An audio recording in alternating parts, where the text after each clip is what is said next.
and talk about why that decision was made to I think one of the hardest conversations I've had in this building as governor has to do with tuition increases, because I know on the one hand that higher ed took significant cuts at the beginning of the century, really in 2001, 2002, after the economic flattening and then the downturn.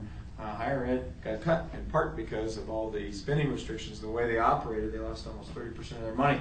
Biggest cut over a several-year period of any higher ed system in America, in spite of other places having that kind of recession. So then I arrived as governor, and we had these series of difficult conversations about tuition increases. Do you remember last year CSU had an amendment they ran to, I believe it was the budget. It was on the long bill. They ran an amendment to the long bill that would have allowed them to increase tuition up to 45%. We batted that away, but at the end of the day, they still were able to increase something on the order of 14 or 15 or 16%. CU's increase was one of the largest of any school in the country. You think about that then this year with another 9.3% increase voted on by the regions. If you look at those kinds of increases, they're not sustainable for working families. If you're making $50,000 a year and trying to send your child to CU, you can't look at that kind of an increase and really understand how you're going to get it done, particularly even though we've added to financial aid in a more significant way than we have ever in the past. So this is meaningful money. This is money that will go to these families, right, that are middle income, lower income families, and they can understand how they put their son or daughter through a public institution and get a higher ed degree at the end of the day. It really changes this conversation in this building about tuition increases, and I think makes it a far easier thing for us to understand how we help higher ed with some tuition increases, but at the same time make it affordable for families. It was a big part of our campaign, and it remains really a big part of my vision for what this state should be like. The flip side of the argument, though, is that if you put more money into the operating budget, then that can help them, the schools actually keep tuitions lower anyway, and also help out families. So how do you make that decision?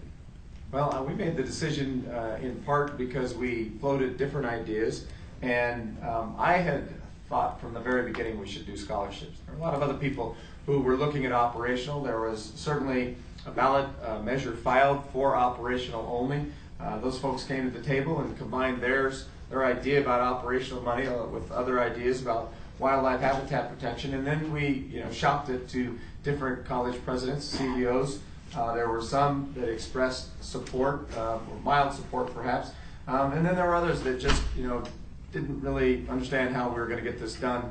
And I've said before, and was on record before, saying their support was timid. I know since then they've said, well, we were asking questions, we were really trying to figure out what the campaign looked like, how we would do this. I understand that, but I decided then, and it was my decision, to go back to this idea that we need to support families who wanted to put their kids into schools, and that really, at the end of the day, that idea meshed better than any other idea with our goals and our ambitions around the dropout rate, the achievement gap, and the doubling of certificates and diplomas. I really believe that that's the case. I don't think that it's the last discussion we could ever have about higher ed funding.